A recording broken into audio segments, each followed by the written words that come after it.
পবিত্র ঈদুল আজহা উপলক্ষে আমাদের মেগাস্টার শাকিব খানের তাণ্ডব নামে একটা সিনেমা মুক্তি পাচ্ছে, যে সিনেমাটা পরিচালনা করছেন বাংলাদেশের সবচাইতে ব্যবসা সফল ছবির নির্মাতা রায়হান রাফি। আমরা ভেবেছিলাম হয়তো তাণ্ডব সিনেমার সাথে তেমন কোনো সিনেমা মুক্তি পাবে না এবং আলোড়ন তৈরি করতে পারবে না।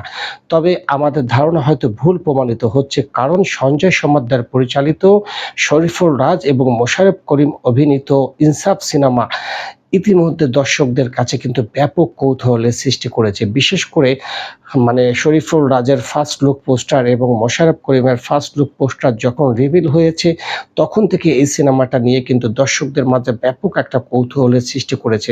আর সঞ্জয় সমাদ্দার পরিচালক হিসেবে এর আগেও অনেক মুনশিয়ানার পরিচয় দিয়েছেন ছোট পর্দাতে, বিশেষ করে তিনি পয়জন, তারপরে বিশেষ করে যে শহরে টাকা ওড়ের মতো স্বনামধন্য কাজ তিনি আমাদেরকে উপহার দিয়েছেন। তাই আশা করছি ইনসাফ সিনেমাটাও খুব